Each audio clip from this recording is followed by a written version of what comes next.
Good day, everyone. My name is Desiree Lacumbes, and I am your lecture teacher for today. So now let's start. Our topic for today is RA 10931, a Universal Access to Quality Tertiary Education Act. This Republic Act number 10931, an act promoting universal access to quality tertiary education and other school fees in state universities and colleges, local universities and colleges, and state-run technical vocational institutions, establishing the tertiary education subsidy and student loan program, strengthening the unified student financial assistance system for tertiary education, and appropriating funds. This act is a positive development towards providing equal educational opportunities to all citizens, regardless of their socioeconomic backgrounds. It promotes universal access to quality tertiary education and under school fees in state universities and college, local universities and colleges, and state-run technical vocational institutions.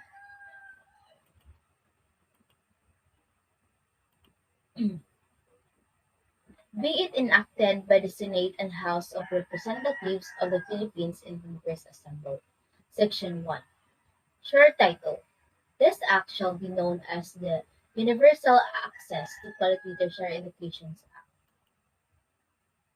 The act is titled that its purpose is to provide universal access to quality tertiary education in the Philippines. The short title clearly conveys the main objective of the act. Section 2. The Declaration of Policy. It is hereby declared that quality education is an inalienable right of all Filipinos, and it is the policy of the state to protect and promote the rights of all students to quality education at all levels. So the government recognizes quality education as a right of all Filipinos.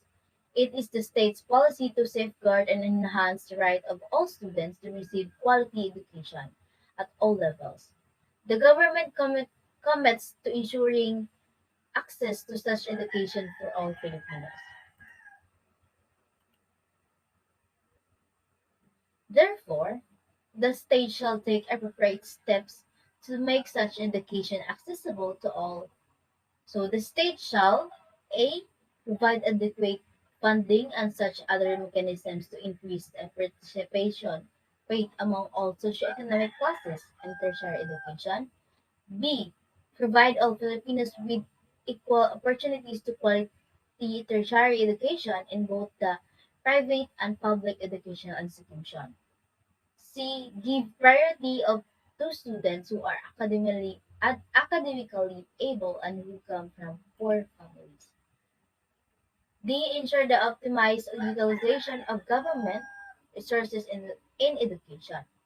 Provide adequate guidance and incentives in channeling young Filipinos in their career choices and towards the proper development and utilization of human resources. And F.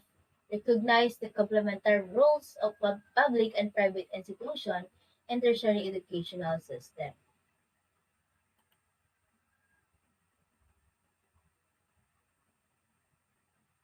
So this section provides definition for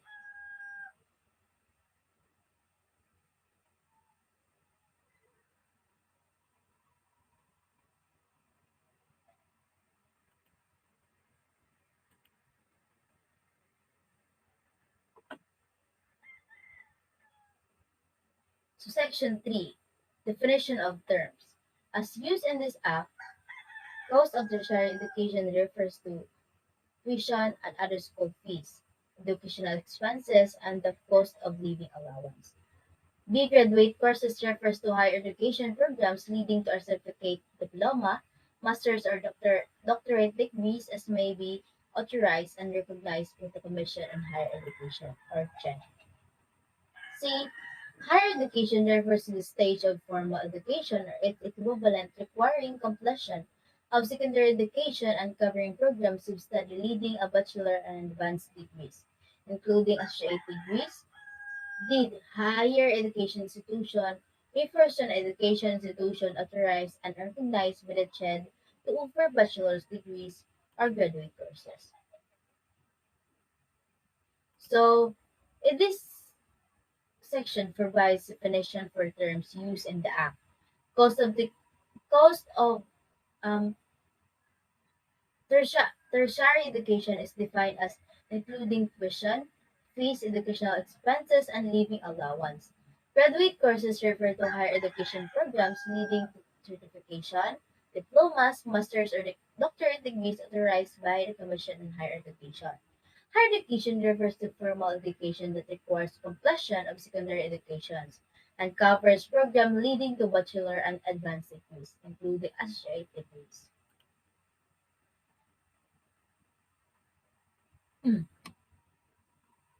Next is Section 4. Free higher education in SUCS and LUCS. All Filipino students who are either currently enrolled at the time of the effective activity of this Act or shall enroll at any time thereafter in courses in pursuance of a bachelor degree, certificate degrees, or a com- comparable undergraduate degree and other school fees for all units enrolled in.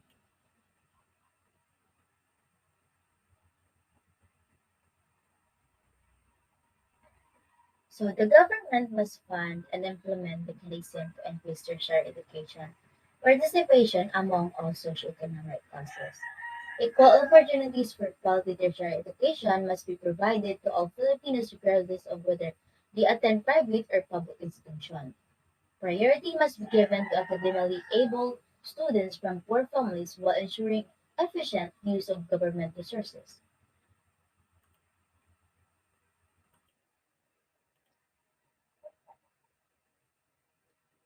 So Section 4 provides for free higher education in state universities and colleges, and also local universities and colleges, for Filipino students who are either currently enrolled or will enroll in bachelor's degree, certificate degree, or comparable undergraduate degree programs. This free education will cover tuition and other school fees subject to the student's compliance with admission and retention requirements, including passing the entrance examination. Section 5. Free TVET and post-secondary TVIS. All Filipino students who are currently enrolled at the time of the effectivity of this Act or shall enroll at any time thereafter in any post-secondary TVET, leading to non-degree, certificate, or diploma programs offered by any state-run TVI under the TESDA shall be exempt from paying tuition and other school fees. So Section 5 provides free technical, vocational education and training (TVET) for Filipino students currently enrolled or enrolling in post-secondary non-degree certificate or diploma programs offered by state-run technical education and skills development authority (TISDA). Students who have the financial capacity to pay for their education may opt out of the subsidy or contribute to the TVI. Next is Section 6. Exemption to free tertiary education. The following students are ineligible to avail of the free tertiary education. Section 6 specifies the students who are not eligible to avail of the free tertiary educations, including those who have already trained a bachelor's degree or equivalent, failed to comply with admissions and retention policies, failed to complete their degree within the prescribed period, or have obtained a bachelor's degree or a certificate diploma equivalent to national certificate 3 in a technical vocational course. Next is section section 7. So the free TVET and post-secondary TVIS. All Filipino students who are currently enrolled at the time of the effective date of this Act or shall enroll at any time thereafter in any post-secondary.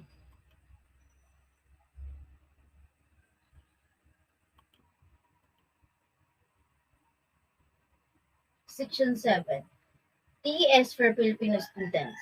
To support the cost of tertiary education or any part or portion thereof, a TES is hereby established for all Filipino students who shall enroll in undergraduate post-secondary programs of CU, CS, LUCS, private HEIS, and all TBIS. So, in this section, 7. Establish a tertiary education subsidy or TES to support the cost of tertiary educations for all Filipino students who enroll in undergraduate post-secondary program of CUCS, LUCS, and private HEIS, and all TBIS. Section 8. Student Loan Program for Tertiary Education. To support further the cost of tertiary education or any part or portion thereof, a loan program for tertiary education is hereby likewise established for all Filipino students who shall enroll in SUC, LUC, private HEI, and TVET program, and all devices registered under the TESDA. So Section 8 establishes a student loan program for tertiary education to further support the cost of tertiary education for all Filipino students who enroll in SUCs or LUCs private program in all devices registered under the DISTA. So this program provides an additional means for students to finance their education through loans, and they can pay back after they finish their studies. Section 9. Requirements for SUCs and LUCs are hereby mandated to A. Establish a learner information system in accordance with the guidelines to be developed by the CHED in order to facilitate the tracking of students' underperformance. B. Submit relevant information as determined by CHED on the school quality and performance. And C. Formulate and submit to the CHED and to the Joint Congressional Oversight Committee on Universal Access to Tertiary Education, created under Section 17 of this Act, a detailed SUC development plan updated every 10 years, which shall include plans for facilities and infrastructures development and expansions. So, in this section 9, um, it established a learner information system to track students' performance, submit relevant information on school quality and performance to the CHED, and formulate and submit a detailed development plan every 15 years. So next is section 10. Quality, quality standard for SUC and LUC budgets, fees, and students' loan programs. The CHED and the TISTA shall ensure quality standards in the review and consequent endorsement of the budget of the SUCs, LUCs, state-run TVIS respectively. So the detailed design of the TES and student loan program shall also be subject to similar quality indicators defined by the UNIFAST board. So in this section, then, um, it mandates that the CHED and TISTA shall ensure quality standard in the review and endorsement of the budget, so as well as in the design of the TES and students' loan programs. So the quality indicator shall be defined by the UNIFAST board. This provision aims to ensure that the funds allocated for education are used properly and efficiently and the programs offered are of high quality. So Section 11, Prohibited Act. Upon effectivity of this act, it shall be unlawful for any person and CSUC and state-run TVI to collect tuition and other school fees from qualified students who voluntarily opt out of the tuition and other school fees subsidy or make a contribution to the school. So Section 11 of the Free Tertiary Education Law prohibits any person from collecting tuition and other school fees from qualified students who voluntarily opt out of the tuition and other school fees subsidy or make a contribution to the school. So next is Section 12, penalties. A violation of the prohibited act under Section 11 of this act shall be meted a penalty of imprisonment of not less than 6 months but not more than 1 year, or a fine but of not less than 20,000 pesos but not more than 100,000 pesos, or both at the discretion of the court. In case of university, colleges, or any other judicial entity, the penalty shall be imposed on the president, treasurer, or the officer or person responsible for the violation. So in this section 12, it specifies the penalties for violating the Prohibited Act number Section 11, Section 11. So the penalties for violating this act include imprisonment of not less than 6 months. Okay, so let's proceed to Section 13. Expansion of the Unifast Board. The Unifast Board is authorized to establish and enhance organizational structures, staff development, and incentives, and such other administrative measures needed for the efficient discharge of tasks, and commensurate to the level and scope of these responsibilities. So in this section, this provision grants the Unifast Board the authority to establish a more efficient organizational structures and provide incentives and development programs for its staff. So this will enable the board to carry out its responsibilities more effectively and efficiently. And next is Section 14. Reporting requirements. All SUCS, LUCS, and state-run TBS shall submit to the CHED and the TESTA respectively within 5 days after the last day of late registration for each semester. A report detailing the names of students eligible for the free tuition and other school fees in their institution. So in this section 14, it requires um, all SUCs, LUCs, and state-run TVAs to submit a report to the CHED and TESTA. So this reporting requirements is necessary to ensure that the CHED and TESTA can monitor the implementation of the free tuition and other school fees policy, and ensure that it is being carried out effectively. So next is Section 15, appropriations.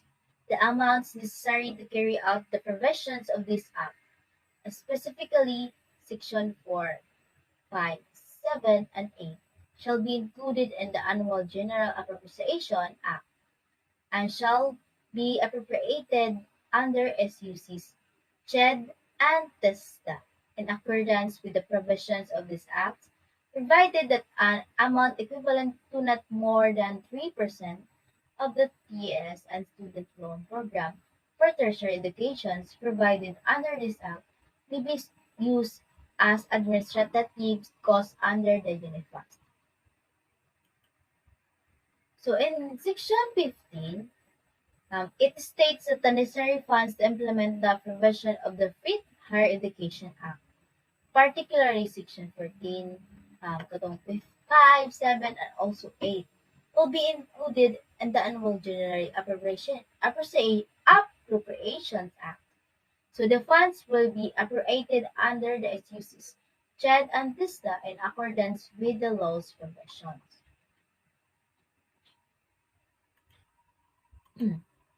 And now let's proceed to Section 16, other sources of funds.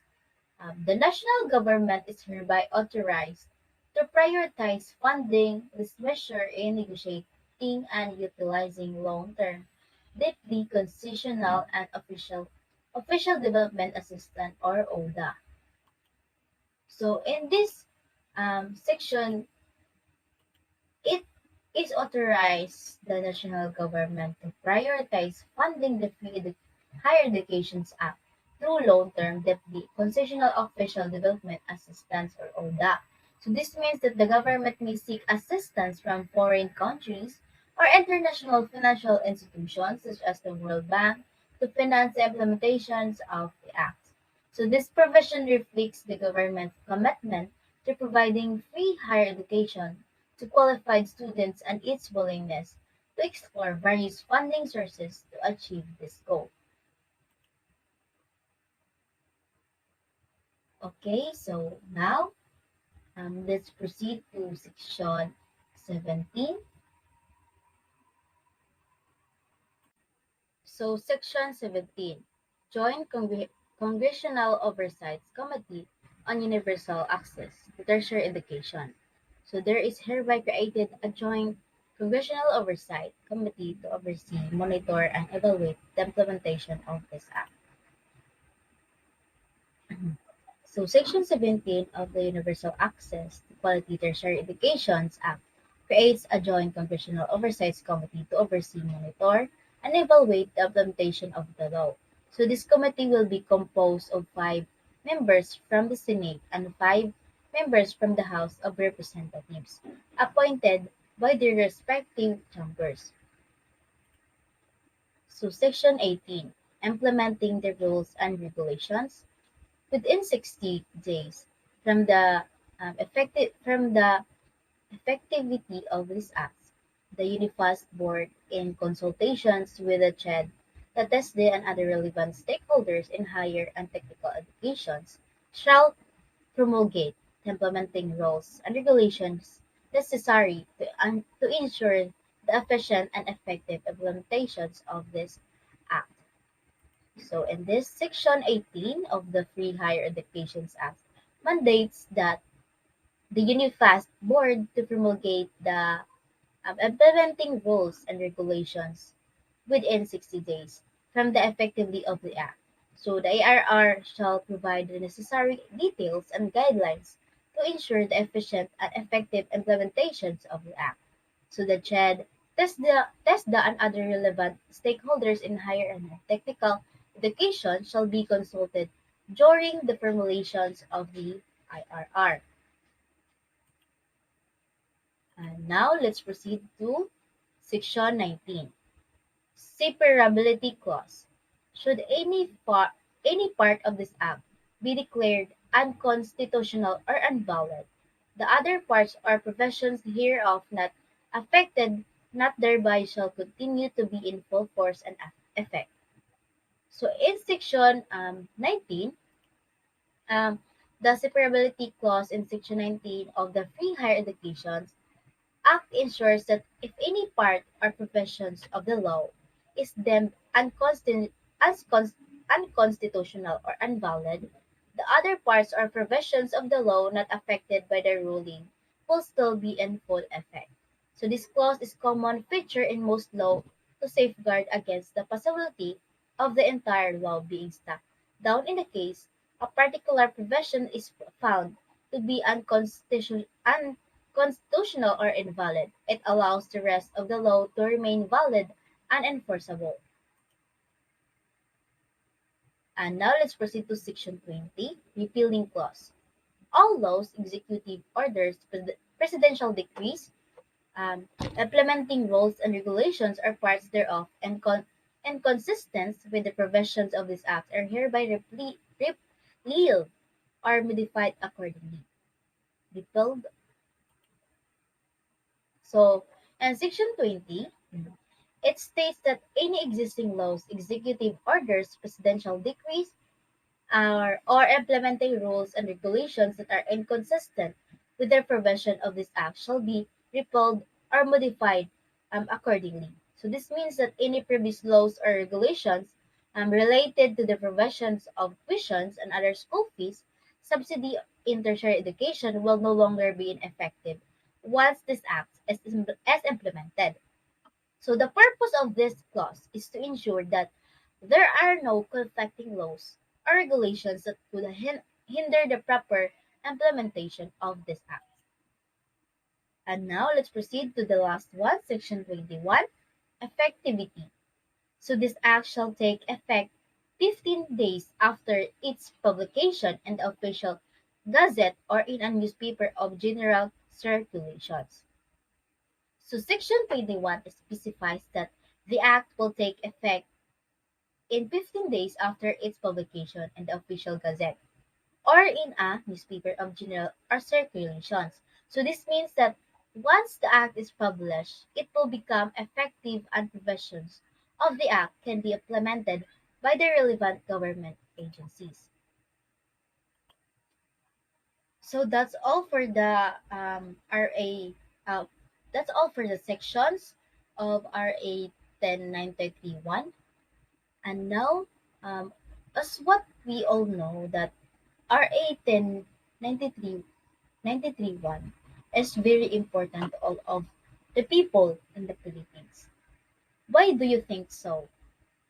Why do you think that this is very important to all of us? So as far as I know that our Public Act number 10931 is as an important piece of legislation that promotes equal access to quality tertiary educations in the Philippines. So this act is significant because it provides opportunities for students from all socioeconomic backgrounds to pursue higher education without the financial burden that often accompanies it. So, by providing a subsidy for tuition fees, miscellaneous fees, and other school expenses in state universities and colleges, or local universities and colleges, or state-run technical vocational institutions, so this act makes tertiary educations more accessible to a broader range of students. So it also provides for a student loan program which allows students to pursue their education while paying back the loan after they graduate. So in overall, so the Universal Access to Quality Tertiary Educations Act is very essential because it promotes mobility and economic development by providing greater opportunities for young people to acquire the skills and knowledge necessary to succeed in today's rapidly evolving job market. So it is an important step towards achieving a more equitable and inclusive society, whereas where access to education is not limited by economic constraints. And so, as you can see, there is a lot of people in the Philippines. Students in the Philippines um, are having a tertiary educations or a TES, and it is very important to all of us. And we are very happy that this this law is implemented in our um, in our country because uh, it can help to all of the people, especially to our parents, that we can be to um, able to graduate in our college degrees, and this is very important to all of us. So daghan kaayo og kanang mga um, tao na kinahanglan ani ug so dapat kita pod na mga tao nga gitagaan og chance or opportunity nga kana ma maakuan nato ni is dapat pod ato pong kanang ikuan gani kanang tarungon nga dapat atong humanon og eskwela kay siyempre free na gud ta ani nga part. So dapat kung isa ka sa nakakuan og TS, you have to be um, responsible. So now these are the these are my this is my references of this um, topic for today, and that's all. Thank you for today's lectures video.